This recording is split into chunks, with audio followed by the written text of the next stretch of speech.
You don't have to walk out of here the same as you walked in today. Only by choice. Where else would you start but with an apple? You don't have to start with something staggering. What if you should be walking around the block for your good health and you don't? What'll that do in 6 years? I'm telling you, the word is disaster. You could and you should and you don't. Here's an even stronger word. You won't. Don't might mean you're careless. Won't probably means you're stubborn.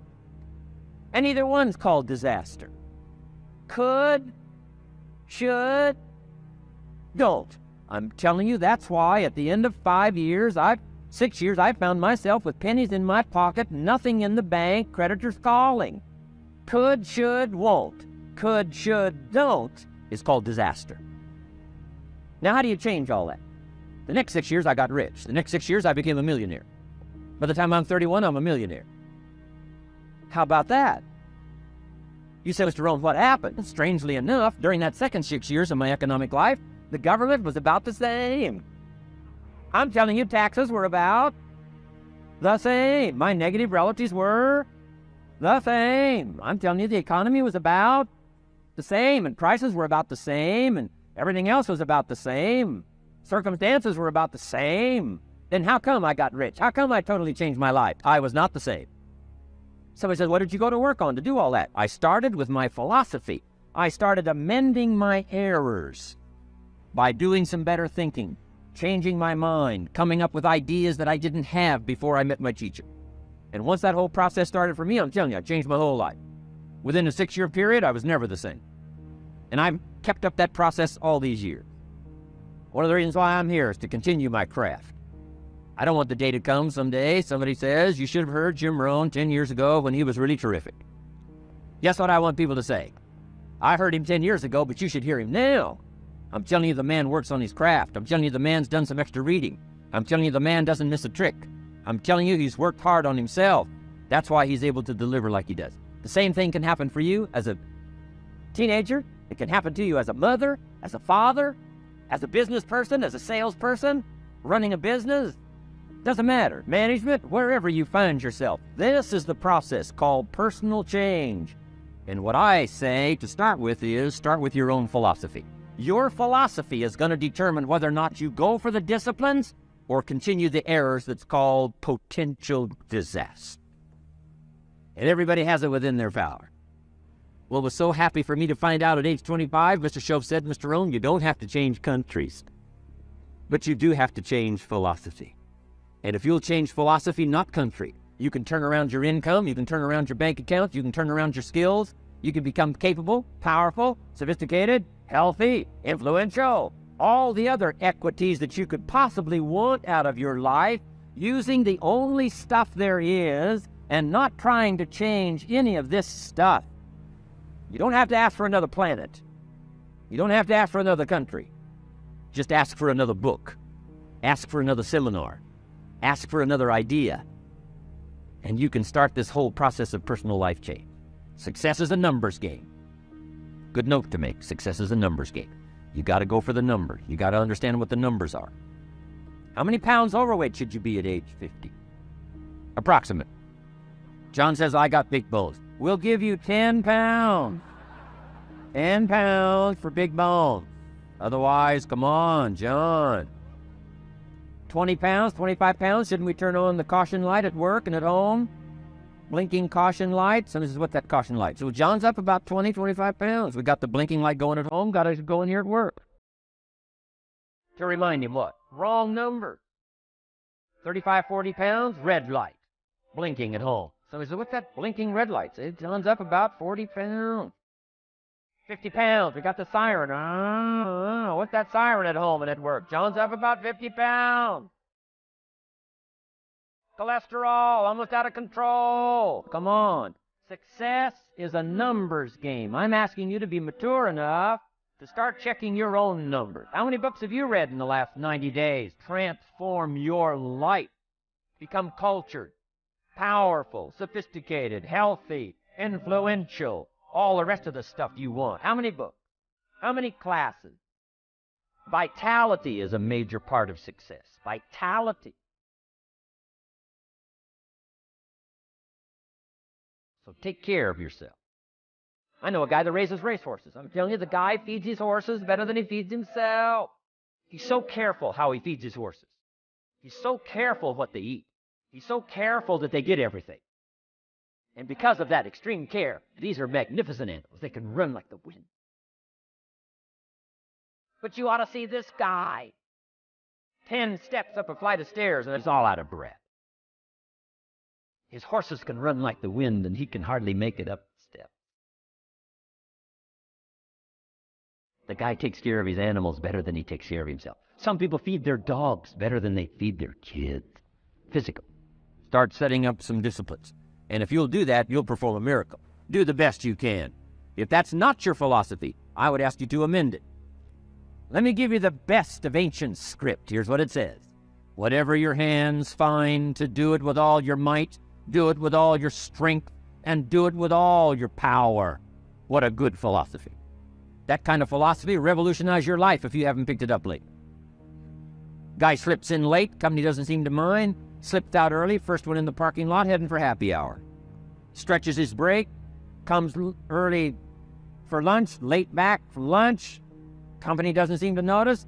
Guy says, best as I can calculate, I'm putting in about a half a day's work and I'm collecting a full day's pay. And the guy says, I got it made. Little does he know the seeds of his own disaster are already being sown by the weakness of his own personal philosophy. It's not the economy that's going to determine your next 6 years.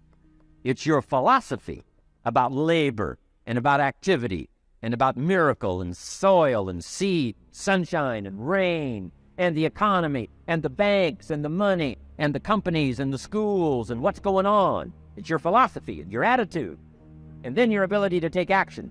All of that we call the process of life change, miracle working. Results. Results. Every once in a while, you got to take a measure, see how you're doing with these 3 pieces, philosophy, attitude, activity. Now we take a measure called results. What is the results at the end of the day, the results at the end of the week? You can't let too much time go by without checking. When time goes by, 6 years I'd been out there working when I met my teacher, Mr. Schoff said, Mr. Rohn, let's just go through a little summary here. He said, in the last 6 years, how much money have you saved and invested? Let's go through a little tab list here. How much money have you saved and invested the last 6 years? I said, what? 0. He said, you have messed up. You remember these notes. I like that. Messed up. He said, who sold you on that plan? I thought, my gosh, the man's right. I'm a nice guy. I bought the wrong plan. What if you were 50 and broke? Right? Didn't need to change country. Bought the wrong plan. What a sad scenario that would be. But Schoff said these questions. Let's go through some results. He said, how many books have you read in the last 90 days? I said, what? 0. Wisdom of the world available? Change your life, change your future?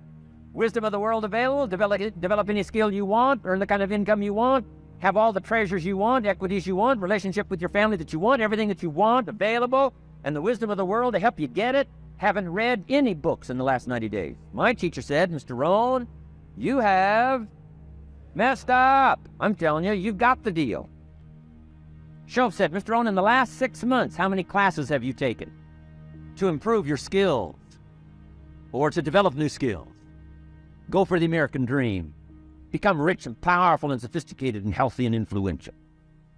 How many classes have you taken in the last 6 months? I said, how many? 0. He said, you have messed up. He said, you don't need to unmess the country. You don't need to straighten out the perplexed. You don't need to straighten out any of this stuff. All you've got to do is look within and let results teach you a great deal about your own activity, your own attitude, and your own philosophy. I went through that process. Take this phrase home. Results is the name of the game. What other game is there? Results. Here's all life asks us to do. Make measurable progress in reasonable time. Just take home that little phrase. Good phrase. We're asked in life simply to make measurable progress in reasonable time. We demand it of our children. How many years do you want your child to spend in 4th grade? Approximate. About 1. If it looks like they're not going to make it, we pour on the pressure, called legitimate pressure, lack of result. Peer pressure, family pressure, school pressure, community pressure. Every other kind of pressure we can bring to bear. What? You can't stay more than 1 year in 4th grade. As parents, you'd have to leave the community. You'd say, what if they're nice kids? Wouldn't you give them 3 or 4 years? And the answer is no. You got to make better progress than that. So you got to check fairly often. Some things you got to check every day. Some things you got to check at least by the end of the week. Salesman joins his little sales company. He's supposed to make 10 calls first week. Wouldn't it be legitimate? Call him in on Friday and say, John, what? How many calls? This stuff is simple. John says, say, John won't fit in this little box here. Now John starts with a story. You say, John, I made this little box so small so a story won't fit. I don't need a story. I need what? A number. A number. What will a number tell me? Everything. John's supposed to make 10 calls. What if he made 20? You say, wow. Wow. We got somebody. What if he only made 1 call? Whoa. Will that tell us something about John's philosophy? And the answer is yes. Will it tell us something about his attitude? Of course. Will it tell us something about his disciplines? Of course. And if he wants a lesson in life change, all he has to do is be willing to face the numbers and come up with the results that will teach you to either celebrate if you got good results or fix whatever needs to be fixed in your philosophy, attitude, activity called discipline. You don't need to go anywhere else. I do believe in affirmations. They are valuable as long as you affirm the truth. Because it says in ancient scripts, the truth, what? Will set you free. Free to do what? Amend your errors and pick up new disciplines. That's what the truth is for, to help us amend our errors and pick up the disciplines for life change. That's what the truth is for. So I do believe in affirming the truth. If you're broke, best thing to affirm is, I am broke.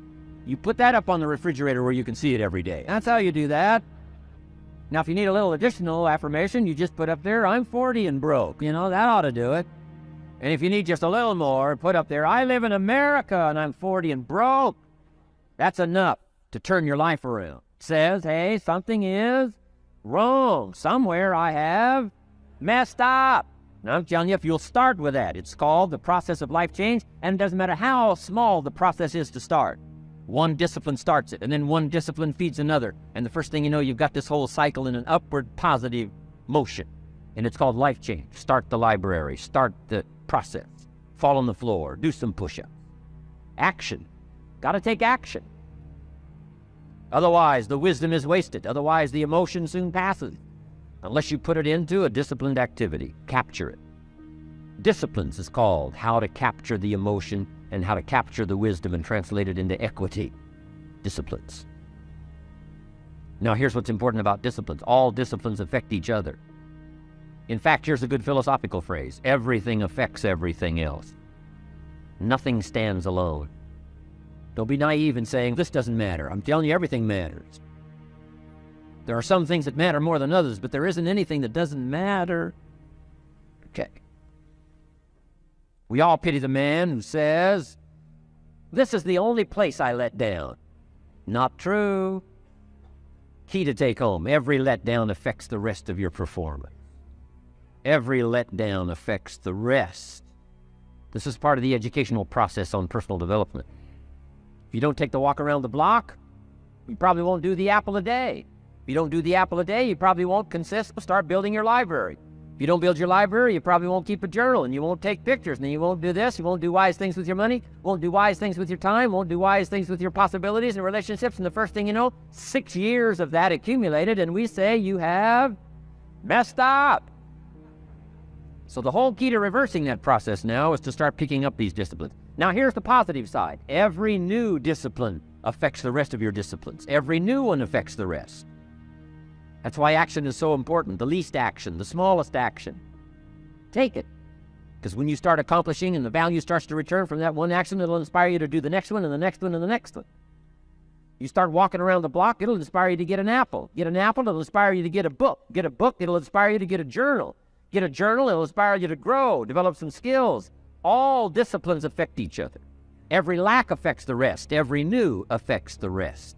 The key is to diminish the lack and set up the new. And you've started a whole new life process. Key. Also, one more thought on discipline. Here's the greatest value of discipline. Self-worth. Self-esteem. People are teaching self-esteem these days, but they don't connect it to discipline. The least lack of discipline, and it starts to erode our psyche. One of the greatest temptations is to just ease up a little bit, right? The slightest lack of doing your best starts to erode the psyche. Instead of doing your best, doing just a little less than your best. Sure enough. You say, well, it's just going to affect my sales. No, it's going to affect your consciousness. It's going to affect your philosophy. Now you've begun in the slightest way to affect your own philosophy. Here's the problem with the least neglect. Neglect starts as an infection. And if you don't take care of it, it becomes a disease. And one neglect leads to another. And the worst of all, when neglect starts, it diminishes our self-worth, our self-confidence, our self-value. You say, how can I get back my self-respect? I'm telling you, you don't have to go to 29 classes. All you have to do is start the smallest discipline that now corresponds to your own philosophy, like I should, and I could, and I will. No longer will I let neglect stack up on me so that I will have the sorry scenario 6 years from now, giving some excuse instead of celebrating my progress. The formula for success. That's the key to discipline.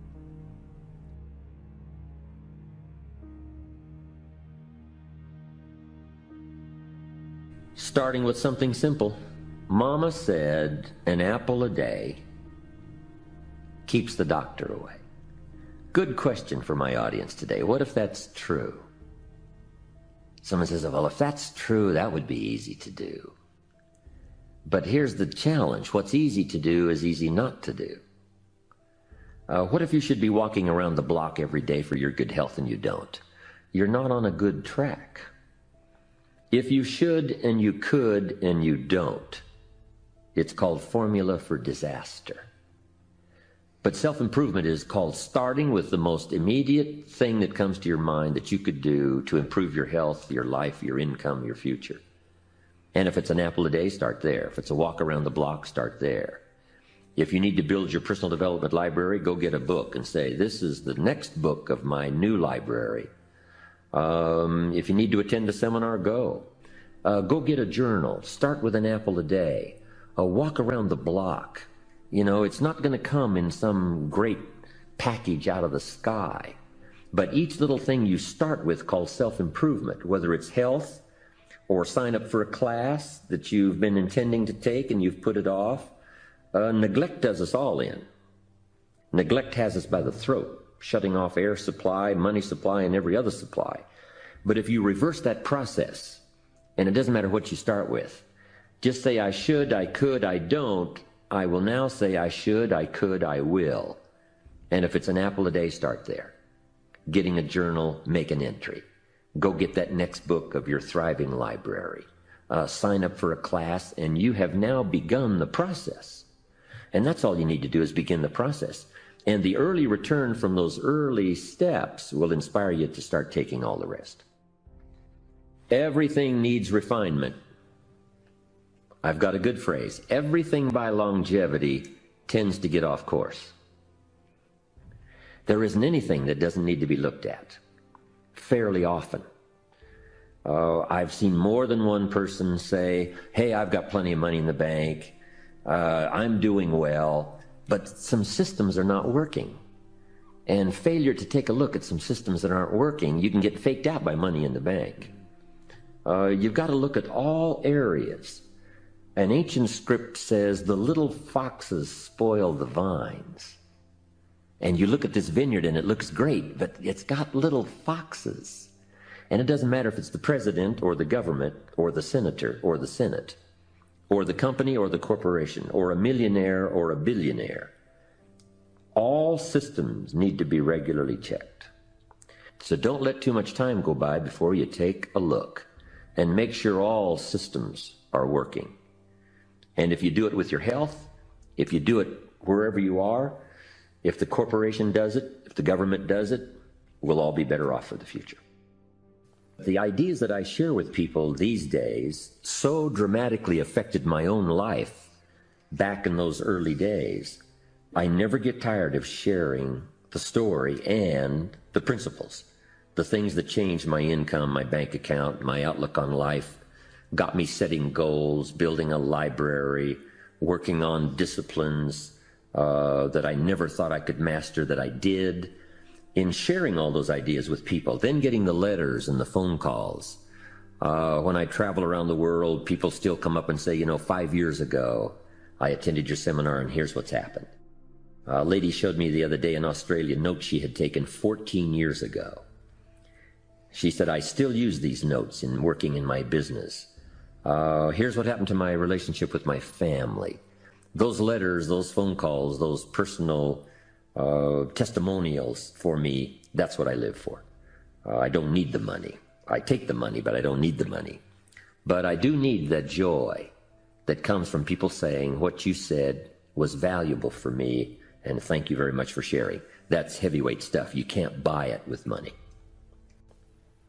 But my last word would be, hey, start with something simple. Keep adding value to your life. And you can do the most extraordinary things. And why not you? If, a boy from the farms of Idaho, and if we had a parade of American success stories here, they would all say the same thing. Why not you? We started with nothing. Why not you? We started behind. Why not you? If we can do it, you can do it. That's my message.